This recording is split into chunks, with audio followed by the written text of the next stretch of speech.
এই জায়গায় যেখানে দাঁড়ায় আছে ঠিক ওই আইডিয়ালের কাটার থেকে ঠিক আমার এখানে ডান পায়ে আসে আমার রিয়েল বুলেট, যেটা পিস্তলের। সে যে অনেক কিছু বলবে যে বাঁচাও বাঁচাও, এটাও বলতে পারে না। হেলিকপ্টার দিয়ে আমরা দেখছিলাম বুলেট মারতেছিল গলা আর কি, বুলেট ঢুকার সাথে সাথে ও মারা যায়। ধাওয়া পাল্টার পরে দেখলাম আমার পিছে গুলি লাগলো, গুলি লাগার পরে আমি মাটিতে শুয়ে পড়লাম।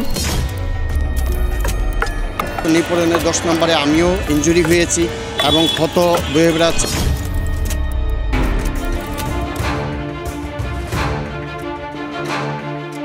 এই সেই মিরপুর 10 নম্বর গোল চত্বর, ইতিহাসের জুলাই আন্দোলনের অবদান রাখা রক্তে রঞ্জিত এক বিভীষিকাময় ঘটনার সাক্ষী।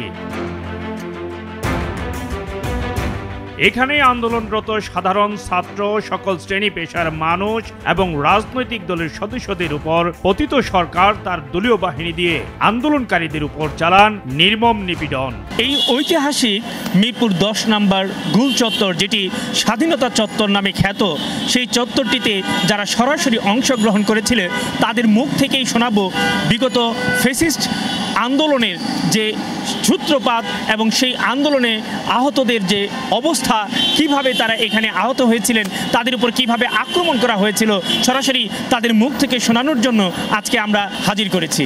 আমি বিগত আন্দোলনের সময় বিগত 4ই আগস্ট আমরা স্কুলের ফ্রেন্ড, তারপর আমরা যারা ছাত্র জনতা যারা ছিলাম, এলাকার পাড়াবসী যারা ছিলাম, আমরা সকলে আন্দোলনে নামি এক দফা এক দাবি নিয়ে।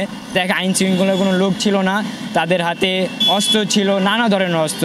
অবশ্যই ছাত্রলীগ যারা হিংসর মতো শুধু সামান্য কিছু ক্ষমতার জন্য মানুষকে পঙ্গু করতে পারে, মারতে পারে, আহত করতে পারে, নিহত করতে পারে। এই জায়গায় যেখানে দাঁড়ায় আছে ঠিক ওই আইডিয়ালের কাটার থেকে ঠিক আমার এখানে ডান পায়ে আসে আমার রিয়েল বুলেট, যেটা পিস্তলের।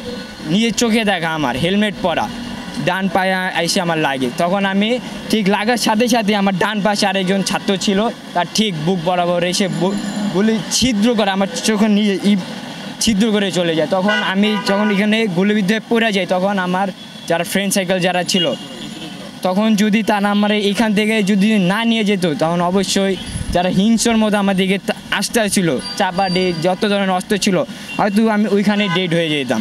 একদম বিকাল টাইমের দিকে হচ্ছে যে আপনার ছাত্রলীগের ছেলেরা মানে ছিল এদিকে, ওদের সাথে মানে সংঘর্ষ ছিল। আমরা স্টুডেন্ট আমরা ছিলাম এক পাশে, ওরা হচ্ছে যে আপনার ইট মারতা ছিল প্লাস বুলেট, তারপরে রাইফেল টাইফেল ছিল ওদের কাছে দেখছিলাম। তারপরে হচ্ছে যে আমরা সবাই সামনে ছিলাম, আর ওরা ছিল হেলমেট পরা সবাই ওদের পরে হচ্ছে যে আমরা ইট মারতাছি, ওরাও ইট মারতাছে। মানে আমরা একটা সময় কি 10 নম্বরটা আমরা দখলে আনি, তার এই দিক থেকে ওরা বেরোয়, মানে আমি ছিলাম ওই দিকে, কোথা থেকে একটা ইট পড়ার সাথে সাথে আমার এই দিকটা আর কি, আমি ভাবছি প্রথমে এটা বুলেট পড়ছে না, নগদ আমি ওখান থেকে পড়ে যাওয়ার পরে হয় আমার আল হেলাল হসপিটালে নিয়ে যাওয়া হয়, তারপরে এখানে আর কি 4টা সেলাই পড়ে। সেই দিন পতিত আওয়ামী লীগ সরকারের এক নিষ্ঠুর ধ্বংসযজ্ঞের রূপ নেয় মিরপুর 10 নম্বর গোল চত্বর। এই ছাত্র জনতার সাথে আমরা একত্রিত হইয়া এবং এই ফেসিবাদ হাসিনাকে বিদায়ী করতে সক্ষম হয়েছি।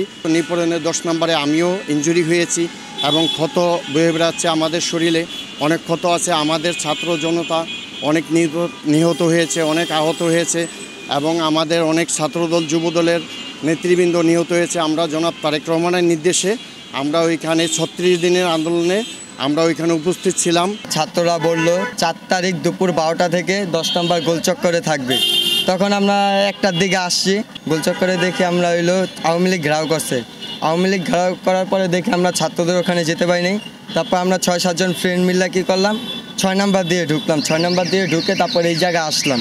এখানে আসার পর আমরা ভিতরের রাস্তা থেকে কতক্ষণ আন্দোলন করলাম, তারপর কি করলাম, আমরা মেন রাস্তা এসে পড়ছি। ওদিক দিয়ে ঘেরাও করতে করতে মেন রাস্তা আসলাম। আওয়ামী লীগটা ওই সামনে ছিল, থাকার পরে যখন আমরা আওয়ামী লীগকে করলাম, ইটাফিকাফি করলাম, তখন মনে করেন ওরা কী করলো, একটা ধাওয়া পাল্টা দিল। ধাওয়া পাল্টার পরে দেখলাম আমার পিছে গুলি লাগলো, গুলি লাগার পরে আমি মাটিতে শুয়ে পড়লাম। শোয়ার পরে ছাত্ররা আমাকে ধরলো, ধরার পরে হাসপাতালে আমাকে ভর্তি করেছে। সরকারি হিসেবে রাষ্ট্রীয় সন্ত্রাসের মুখে শুধু মিরপুরেই প্রাণ হারান অন্তত 16 জন, আহত হন 2000-এরও বেশি মানুষ। আর বেসরকারি পরিসংখ্যান সেটা তো আরও ভয়াবহ। তখন আমি যখন এখানে গুলিবিদ্ধ হয়ে পড়ে যাই, তখন আমার যারা ফ্রেন্ড সার্কেল যারা ছিল, তখন যদি তারা আমার এখান থেকে যদি না নিয়ে যেত, তখন অবশ্যই যারা হিংস্রর মতো আমাদেরকে আসতে ছিল, চাপাটি যত ধরনের অস্ত্র ছিল, হয়তো আমি ওইখানে ডেড হয়ে যেতাম। সে নগদ ডেড, মানে সে যে মানে কিছু বলবে যে বাঁচাও বাঁচাও, এটাও বলতে পারে না। নিজে এখানে গুলি লাগার পরে যখন আমি এখানে পড়ে যাই, ঠিক পড়ার ঠিক মুহূর্তে আমার যারা ফ্রেন্ড ছিল, স্কুলের এলাকার যারা ছিল, তারা আমার ঠিক এইখান থেকে ধরে নিয়ে ঠিক কোনো রকমভাবে এই ছাত্রলীগ, এই আওয়ামী লীগ থেকে বাঁচানোর জন্য ঠিক আমার এইখান থেকে আমাদের উঠে নিয়ে আমার ওই লাস্ট আমার এদিকটা নিয়ে আমার চোদ্দ আসো। আমি যদি এখানে ঠিক পড়া থাকতাম, অবশ্যই আমাকে তারা চাপাটি যা ধরনের যা ছিল এটাতে আমার তো হয়তো মেরে ফেলতো। আমার বন্ধু হচ্ছে, ও হচ্ছে যেদিন 18 তারিখ 10 নম্বরে সবচেয়ে বড় আন্দোলন হয় 18 তারিখ, ওর পরের দিন হচ্ছে সব লকডাউন দিয়ে দেয়, মানে শাটডাউন দিয়ে দেওয়ার পরে ও হচ্ছে বিআরটির ওইখানে ছিল, জুমার দিন ছিল, জুমার নামাজ পড়ার পরে বিআরটিতে তখন আর কি হেলিকপ্টার দিয়ে আমরা দেখছিলাম বুলেট মারতেছিল এবং রাইফেল দিয়ে মারতেছিল। তারপরে মাহফুজ ছিল আপনার ওই বিআরটির ওইদিকে, ওইখান থেকে আর গলায় আর কি বুলেট ঢুকার সাথে সাথে ও মারা যায়। ভাগ্যক্রমে যারা বেঁচে গেছেন তাদের চোখে মুখে এখনো স্পষ্ট সেই বিভীষিকার ছাপ। ৩৬ জুলাই আন্দোলনের 1 বছর পূর্তিতে যোদ্ধাহত যে সকল ছাত্র জনতা রয়েছে তারা সকলেই দাবি করছেন নতুন এই বাংলাদেশকে একটি চাঁদামুক্ত, শোষণমুক্ত বাংলাদেশ বিনির্মাণে সকলেই এগিয়ে আসবে, গড়ে তুলবে প্রকৃত গণতান্ত্রিক রাষ্ট্র।